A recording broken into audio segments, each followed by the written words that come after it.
Yo, yo, yo, yo, yo. Thank you, ladies and gentlemen, for hitting that play button for another episode of the Hetty Coleman podcast, where I just like to sit people down and get them to share their story so we can learn from it, be inspired by it, and connect with them. Because I believe, ladies and gentlemen, now you may not, but I believe that when we connect, we win. And I like to say that community wins. And today I have my friend Lindsey here. And Lindsey is going to jump right in and give us, if you would just give us kind of the 120-second story of who you are, and we'll go from there.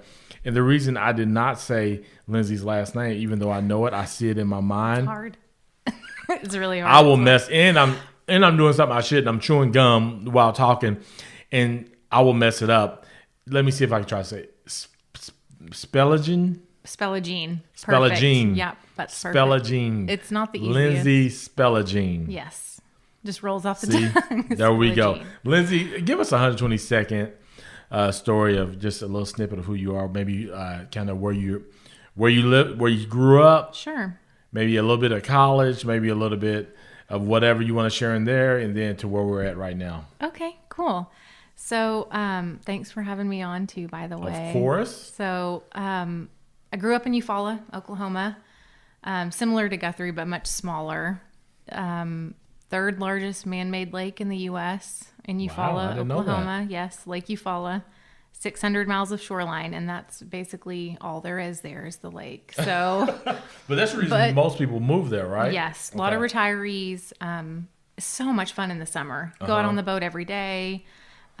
Just hang out, and it was really fun growing up there. So enjoyed that. After I graduated high school, I moved to Edmond, which was a huge change for me. Just meeting all different kinds of people that I hadn't experienced before. And I went to UCO for undergrad, and that's a very diverse school, right? Mm-hmm. So, I did a lot of learning, both educationally and, socially, and just really, it was a good experience for me. So I was in Edmond for about almost 9 years. Okay. And then I did undergrad, and then I went to grad school, started working full-time for the YMCA and in Bethany, and got my master's degree in education from UCO and school counseling certification. That was like my main goal, to be a school counselor. Oh, really? I didn't know that. I don't think I did. Maybe I did. I'm sure I did. Yeah. So I've never used it. I just have it just in case, I guess. That's a good, I think that's a good just in case degree though. Yeah. I mean, counseling skills, you can use them all the time, not just with kids, but with everybody. So, and then I moved to Fort Hood, Texas, worked for the Armed Services YMCA there, which was fun and learned a lot. It was a very different organization, like set up than YMCA of Oklahoma City. So worked there for a while, moved to Germany and lived there for 3 years, worked for the USO, which was wonderful. They didn't have a YMCA in Germany, so that was as close as I could get, was the USO. And then I started as a student at OU. So they have different OU campuses across Europe for like military installations. So I was an OU student, and then a job opened up with OU, and I'm thinking, how is this, like, I can't not apply. Mm-hmm. Like, I'm in Germany, I'm an OU student. So I worked for OU in Germany, which is weird. Yeah. And then got my second master's degree in human relations. Now, when you're working over there for OU, is it mainly German population working it, or? So, good question. One of our requirements, we could take international students, but I call them my students. I wasn't their teacher. I was mostly it was a site coordinator. So I was the administrative kind of person and an advisor for them. Mostly active duty service members. So Army, Air Force, and then some civilian populations, but all American for the most part. Okay. So yeah, but it was cool. Working with the military is oh my gosh, it's a blast. Is it really? Because they all have their stuff together. Yeah. Right? So they're all like very squared away. Yeah. And they get stuff done. And I love it. It's very rigid. Yes. And you like rigid. Yes. I like a schedule. Okay. I like a list. I like a schedule. So it helps me stay on track. Yeah. Now, talking about rigid, having a schedule, kind of leading you from Germany back to Oklahoma, you come back into the YMCA. Now, it's not rigid in schedule, especially the role that you play. Tell us about where you're at now and what that looks like. Sure. So living in Germany was super fast paced too. I mean, it's a very go, go, go environment. You have to be Really? Yes. You Is have that to be on the your military side of it or Germany itself? Both. Really? I didn't know that. Like efficiency is, number one. They run on efficiency. Everything is efficient, like public transportation, any, shops and stores and stuff. So coming to Guthrie, this is slower paced. And I was so ready for that. You have no idea, to be able to go into a grocery store and just kind of take my time and, do whatever instead of people rushing around all around you. And then you're have you ever been to Aldi? Yes. Okay. Perfect example. How the checkers throw all your stuff in there and you feel rushed to like bag it and get out of the way. That's basically Germany in a nutshell. And I did love it. I loved being there. Yeah. But you've seen like the parody videos of them making fun of like the Aldi checkers that just throw stuff. That's kind of how it was. Yeah. So to come back and to be in a small town where we can walk to the bank, walk to the post office, and I was so ready for that. So, but as far as schedules go, you never know what's going to happen. So you never know what phone call you're going to get from staff member or, parent or my boss or whoever. Yeah. So you have to kind of stay ready. Yeah, for sure. Yeah. So what is some, over a period of time, like from what you just shared with us, what are some things that you feel like have stood out to you about your life that kind of points to the role that you're playing now? So when I started, it's really the why is such a big part of my life. Yeah, it really is. Yeah. I started when I was 19 years old, and you're so impressionable at that age, you know? And so 19 years old, 2005, I'm showing my age, do math and figure it out. But I started as a lifeguard swim instructor. And so that was a pretty easy college job, right? So I kind of worked when I wanted to work. When I didn't, but I wanted to work because I wanted to get paid. So I did that for about 4.5 years through undergrad. And I had a great supervisor. Shout out Scott Mitchell. He was really a mentor and still is a mentor to me. Yeah. But he showed me the love of the why and our mission and how we give back. Yeah. And the team that we make. I just really knew that's what I wanted to do. Yeah. And so I was offered a full-time position at the Bethany Y. So I moved from Edmond to Bethany and worked there for about 4.5 years. Yeah. So, and then I had another great boss. I've had really nothing but great supervisors, which within the YMCA you're talking about. Yes, within the Y. And really that has helped shape me and mold me and made me want to be that for my staff too. Mm-hmm. So, I don't know how I got so lucky, because you hear horror stories, right, of bosses that are like mean bosses. Yeah. But I never had a mean boss. You say that has not happened to you. No. Yeah. Yeah. Hopefully it won't. But how many currently do you have on your team at the Guthrie YMCA? So in the off season, so not summer, we have about 45 to 50 staff, part-time staff, one full-time staff. And then in the summer, it jumps up to about 65, 70 staff. That's with day camp and swim lessons and, running the pool and stuff. But it's a lot of people. Yeah. What are some things that you have to be consistent in order to lead this team, in order to fulfill the mission of the Y? And share with us first, what is the mission of the Y?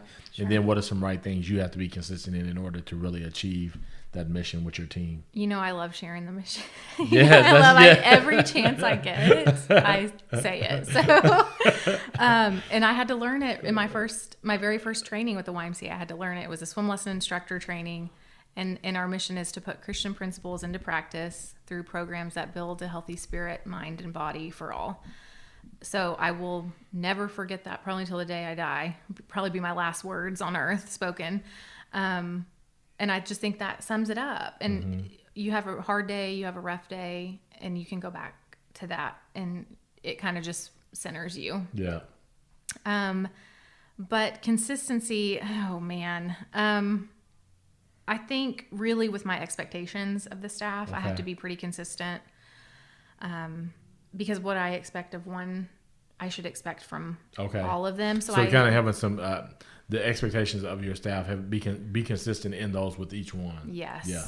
And I think it's just being fair. I think that's just having, not being biased, and each department is very different. So we have aquatics and childcare and membership and health and wellness. So for each department, really each expectation is different, because what I would expect of a front desk staff, I wouldn't necessarily expect from a group exercise instructor or a, before and after school care worker.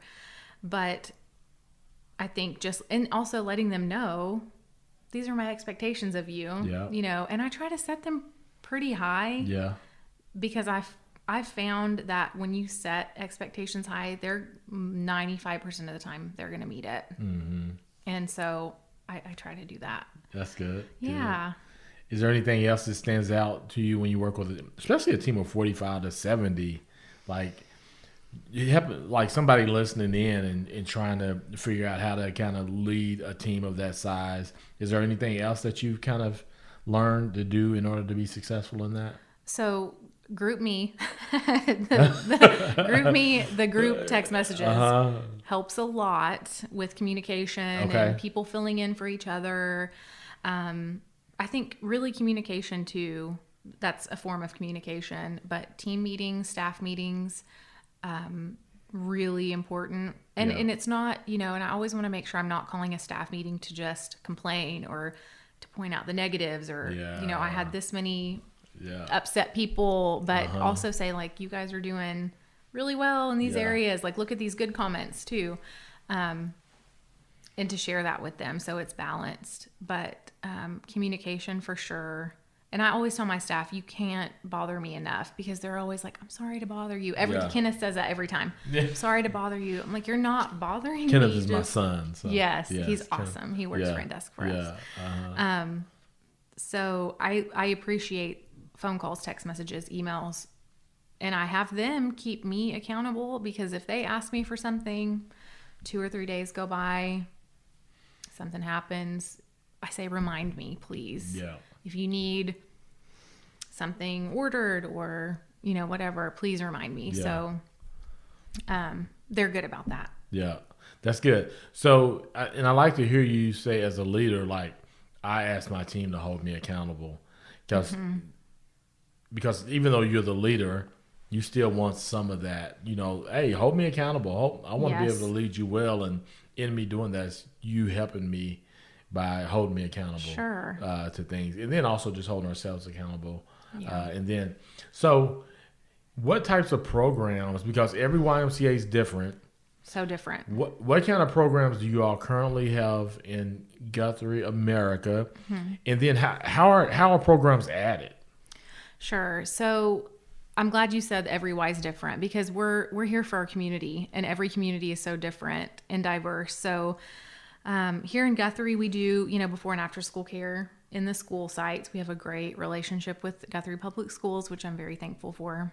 And so childcare there, we do childcare in the facility. So people that can come work out, they can have childcare on site. We do aquatics in the summer, which is so fun, because that's what I started out with, was aquatics. Yeah. So it's kind of like my first love. And we do swim lessons. And this summer we're going to do swim team. We haven't done swim team before, which is swim league. And you compete against like other Ys. You do swim team meets with other Ys. Sports wise, we do basketball. Obviously, is our big one. We have a partnership with the YMCA. With the Oklahoma City Thunder, and so we have about 250 kids in that, which is our biggest sports program. But we're also adding. We added track and field last year. We are going to add golf and tennis this year, and that's really just kind of hitting on how we add programs. That's United Way. So United Way said, we'll give you some funding for these programs. So swim league, tennis, and golf are both United Way requests. We said, yeah, we'll put that under United Way, and they can help fund the program. Now, just make sure I'm hearing you. So United Way comes to you and be like, hey, will you all add this as programs to what you already do? So we kind of collaborate on that. So we're kind of like, okay, what could we add to this? What could we add to what we're doing that United Way could help us with? So do you all come up with it and go to United Way, yes. or does United Way come up with it and come to you all? We kind of come up with it. Okay. And it's normally not a new program we used to offer golf here a while ago. So it's not a brand new program per se, or it may be a program another Y's doing and it's super successful and we want to see if it'll work here in Guthrie. Give me an example of something that was working somewhere else and you're like, hey, because you've only been in the role how long here? Over a year, a little over a year now, like a year and 2 months. Have you had that experience yet to where you see somebody doing something good and then you bring it here, then go to the United Way? I haven't done that yet, but we are starting our new application period for United Way. Okay. So Edmond, and I want to see how it goes in Edmond first, which I hope it's successful, but it's a e-gaming league. What? Yeah. So the kids so it's non-traditional sports. Uh-huh. So kids that might not want to play basketball or golf or track and field. Yeah. It's a e-gaming sports league. So you all get together and you guys can play games and they play against other people and have tournaments. So I'm really excited to see where that goes because I think that would let us reach a completely different demographic. Yeah. But I'm going to let Edmund try it first. Before you jump in. Yeah. Wow, that's cool. So is there another YMCA throughout the nation that has done this already? Yes, and I think they based their program off of, and I can't remember the Y, but several Ys are doing that. And also at UCO, there's a huge e-gaming arena that they have at UCO. Get out of here. Yes. An e-game arena. Have you been in it? No, but I'm assuming it's just chairs and TV screens. I don't know. Oh my! I don't know what that looks like. Not like a sports arena, but so to be able to do a program like that here or in Edmond, are they setting up e-game studios? Yes. So, and I need to talk to Taylor. He's the sports director at Mitch Park in Rankin, and so I need to touch base with him because it's going to be really cool. Yeah. But they do have a big teen. I think it's called the Y-Cade at Mitch Park. I don't know if you've been in there, but they have all kinds of different, almost like our youth center upstairs, but more electronically based games. Whereas ours are, we have the little climbing wall and the hockey table, and we do have an Xbox. But I think they're going to hold it in that room, which would be kind of perfect. Yeah, because I can't imagine the funding to build something out like that would be crazy. So I'm sure that you kind of just make shifts for now, unless it just takes off, which I can really see because I've always, my sons are gamers, and I would always tell them before it became kind of mainstream like it is becoming now, I'm like, just host some tournaments, do something to bring, if that's what you want to do. Yes. I just want to know that you can connect with people, interact with folks. Because nothing's guaranteed. You can go work at anywhere, and this doesn't mean that it's guaranteed. I don't mind you taking that risk, but yeah, you're right. Interact with people. What does that look like for you? Sure, and the social aspect, because you can talk to people. And I'm not. I apologize, but I don't know much about gaming. She's a gamer. Oh my gosh. You don't go home and play Fortnite all. Yeah.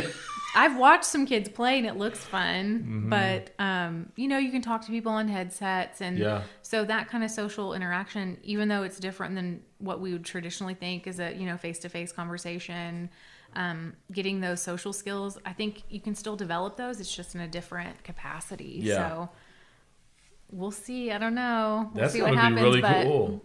Yeah, I'm excited about that. So that's just kind of one thing we've been talking about. How long are you going to give the YMCA in Edmond to test it out? Is that 12 months, 6 months?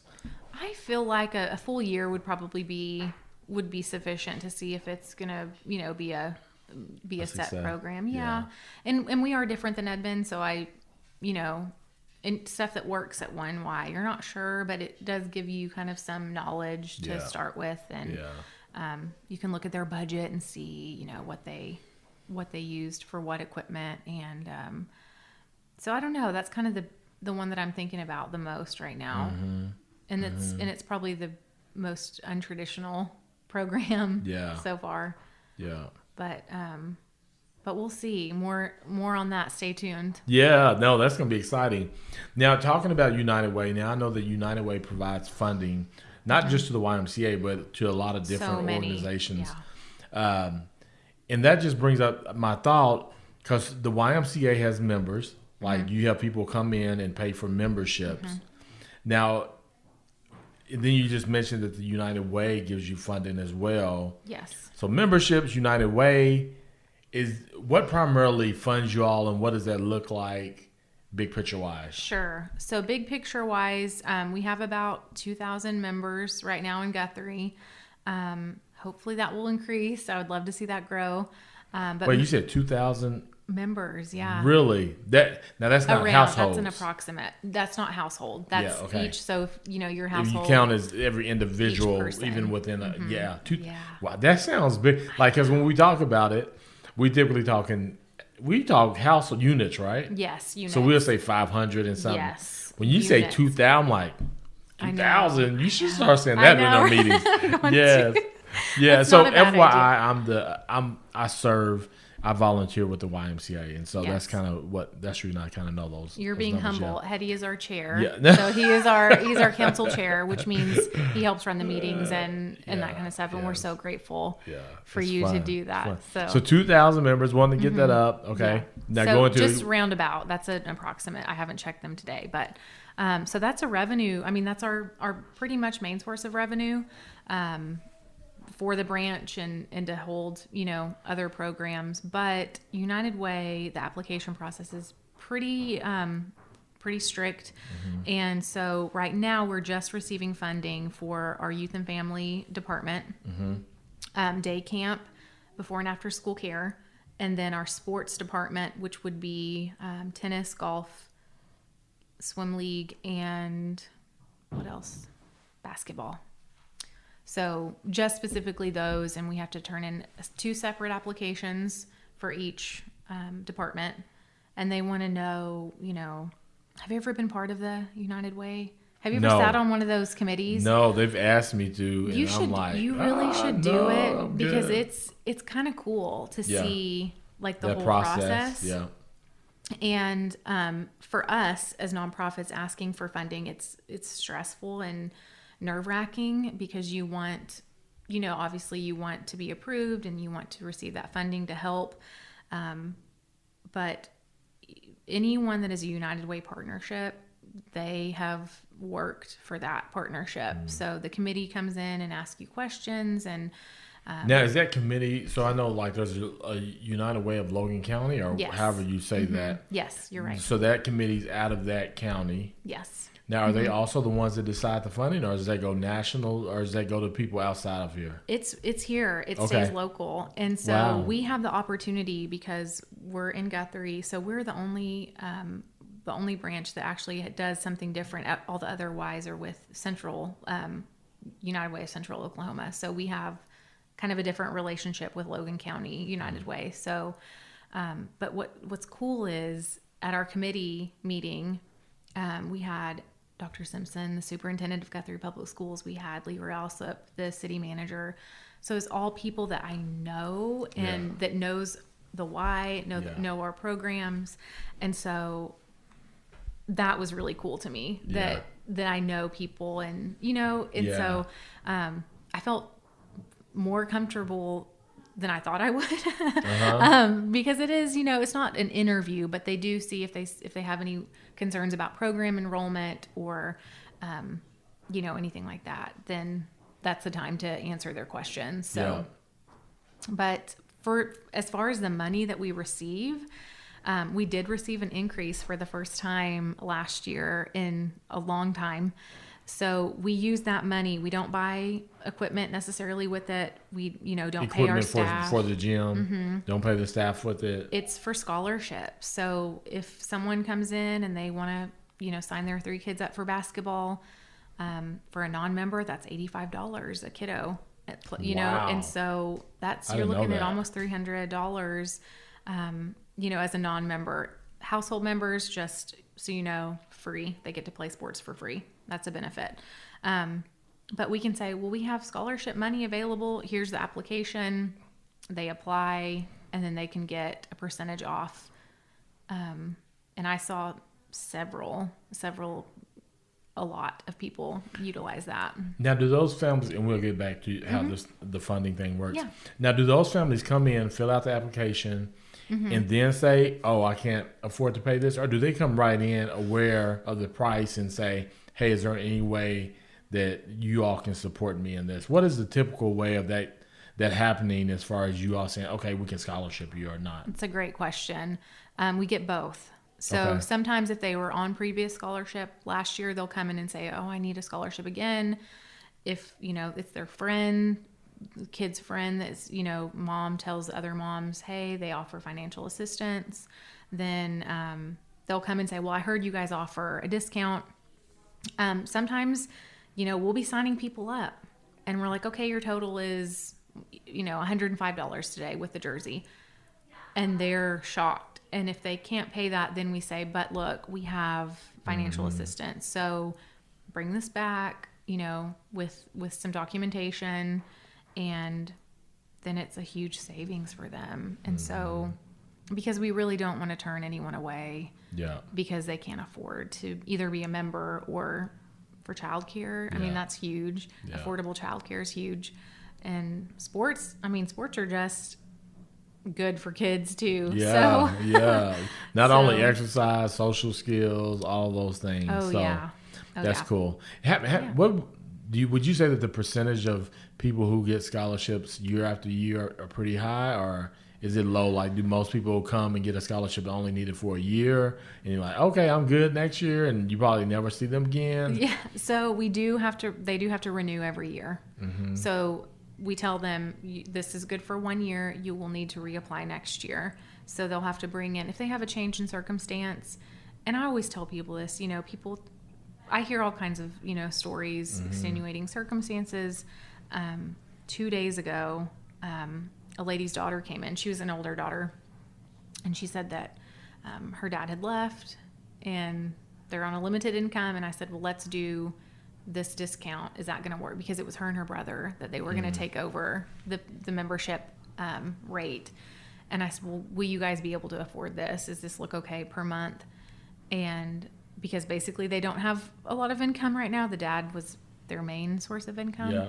So that kind of stuff we can work with. And I said, I just ask that if you get a great job or mom gets a great job or whoever, that you come and let us know so we can use this money for people that need it. And I think that they do. And I tend to trust people, that's cool. to do that. So that's why the why is so important and special, because we treat each person, how they need to be treated. So that's good. So going back, United Way, memberships, how else are you able to fund these, especially because the United Way and do they provide, I don't know how many scholarships you get a year or give out every year. What would that number look like? So I know 2018 we gave out over $140,000 in scholarships here in Guthrie. And over $140,000 in scholarships. It was either 120 or 140. Okay. So somewhere in there. Yeah. So a lot more than what we raised, because you remember our goal was like 42,000. Yeah. And so wait, now that's a different thing. So we've talked about memberships. We talked about Yes, United Way. I know. Now you're Then talking our about raise campaign- money. I'm just campaign. Let's first give us the number. Sure. So $140,000. Yeah. Potentially. Mm-hmm. United Way gives how much? I believe it's around total maybe 18,000 for sports and youth and family. And don't quote me on that, but Don't I think quote, that's but somewhere in there. Yes. 18 maybe. 140,000 in scholarships given out. So 18. Then also we go out to the community and we raise money. Yes. Individuals are writing checks. Last year, a goal of about $40,000. Yeah. Now, these numbers aren't exact, but I we're know, in a ballpark I know. number. I'm just throwing Yes, numbers thank out, you. so just know. Disclaimer. Disclaimer. 40,000, 18,000. That's about $60,000, but you gave out $140,000. Yes. So there's a lot of opportunity, I would say, for people to say, man, I want to support this beyond just United Way, or Yes. maybe even beyond my membership. Absolutely. I can give $5, $10, $15, $20 knowing that it's going to help Absolutely. some kid be a part of some Yes. programs that would be that's providing these principles to them to live a better life. Absolutely. And that's the cool thing, is that everyone that donates to Guthrie YMCA, it stays at the Guthrie YMCA. Oh, okay. So, and the extra funds that we are able to give out, because we are part of the YMCA of Greater Oklahoma City, and Mitch Park raises, I don't even know, like 8 times as much as we do here, but they don't give out that much. So any extra that other YMCAs raise, they kind of disperse it with Amongst the Ys that need more. Yeah. That So give we out would more be stuff. one of those, because if we're saying would. 60,000 and you gave out 120,000, let's say I it's think it was 100, 120, 140, you still need another $60,000 or so. Yes. So we don't raise it up. Sometimes the goal may be 40,000 raised by individuals. Sure. So now there's need more money. So the Ys that have a surplus Yes. send it this way. Do you have more people asking for scholarships every year, to where, like, does that number seem to go up, or is 140, 120 about where it stays at? So And I know you've only been here a around the year, same. so No, that's okay. I feel like it does increase a little bit, but our goals also increase. So, last year our goal was 42.5. This year it's 46,000. So we do raise it a little bit every year, and we definitely give out more money every year. I don't know the numbers specifically on that, but I think it does increase, and I think it depends. I know in Guthrie, there's always going to be a need. There's always going to be people that need it, even if it's temporary or long term. Yeah. So, but I love that we offer that, and a lot of Yeah. people don't know we're a nonprofit, that we do that. So, and that's any YMCA in the country. That's not just Guthrie. Yes. So, I think that's really cool. And that's kind of who the YMCA as an organization is to be able to support people, putting the people in programs, Sure. Even if they can't afford it or not. So that's really cool. So thinking about, because we talked about you as a leader, just leading a team of 45 to 60 people at times, fulfilling this mission. Talk about scholarships and how we get people into programs and things like that.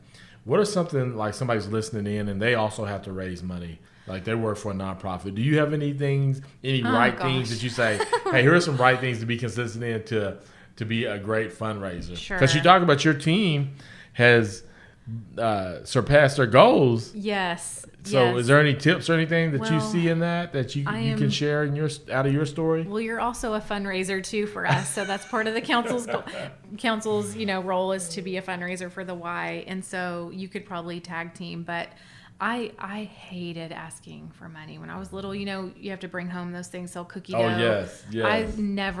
I would hand it to my mom or dad and say help me, because I was scared to death to ask anyone to buy anything from me. I was shy, and I guess scared they would say no or get mad at me. I don't know.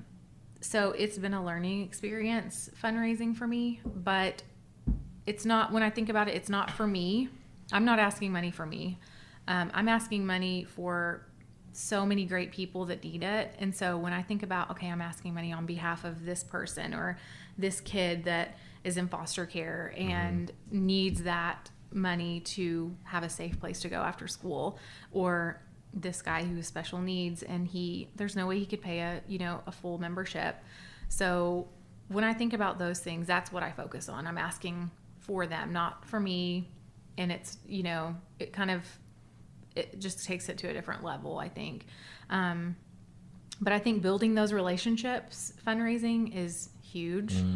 So being a part of, Rotary and Chamber Board now and CASA, just being as involved as you can in your community and making those connections definitely helps. And I'm still getting there. It's been about a year, so I'm still getting there, but it helps when you have such great people too. Yeah. So, but I think just building those relationships and knowing the story that you want to tell. So knowing the story of the why, like what are those stories? So one of the story that I always tell is my mother had a stroke. Yes. And so at that time she couldn't afford to pay for a YMCA membership. She comes in, she applies, she gets the scholarship, she starts going to the different programs to begin to get her to start working out and exercising and things like that. And now my mom is driving. She's working not only driving herself, but driving other people through the trolley. She drives me everywhere. She comes and gets me and takes me all over the place. And so that's what the YMCA is about and what I can see. And it's just a great community organization. I mean, like, that's where we grow my friendship. Like, I mean, when I think about some of the people in my life here in my community, the Y is connected to that, Sure. Yeah. And so it's really cool to see people say, hey, I'm going to support this. And I think some people, they support it, but I don't even know if they really understand what they're supporting and how it really impacts this community. And so it's cool, and it's great to have you leading the way. You've done a fabulous job over the last year, and hopefully continue to just grow your ability to lead well and raise money. Yeah, raise money. But I have not done it by myself. Our council is amazing. I really think that's something, it's such a bright spot in Guthrie, with you and Doug and Kevin and Chris and Jenny and Van. I mean, I could not ask for a better support system. Yeah. So thank you for that. And thank you guys, if you're watching, which I'm going to tell everybody to watch. That's huge. So just, keeping each other, again, accountable, motivated, sharing those kinds of stories. I mean, that's huge, just to say, this is my experience with the Y. And if you don't, if you haven't ever been a member or you're not sure, then come in. Come in and try it. I'll let you try it out. And try a couple classes, and I think you'll like it, because there's so many different people from everywhere. All different types of people. Yeah. No, that's good. So, I would say the Y is so much more than just physical fitness. It's relationships. Thank you. And so I'm grateful for the Y and what it means to my family and I. And I'm so glad to be a part of it. I would probably say that we probably rank pretty high as one of the funnest. Oh, without a doubt. There is no contest. Like, I will put y'all up against anybody. I think it's so much fun. It really is. It's fun, but I think we all understand the importance of it and we do our best to get the job done. And so I know some people probably come into our accounts and be like, oh my God, how do they get anything done? You can't be serious all the time. I mean, it would be so boring. I wouldn't be a part of it if it was something. But we do get the financials out of the way. We talk about financials and we'll get that out of the way. Let's move on. And then those are approved real quick. Yeah. And then we talk about fun stuff and, what's coming up. And so I look forward to them. Yeah. Any current needs coming up on summer? I mean, even though you don't think about it, but it's so close. It is. What does the summer needs look like for you? We're already planning for day camp. We start summer day camp signups in February. Okay. Like mid-February, we'll be signing up.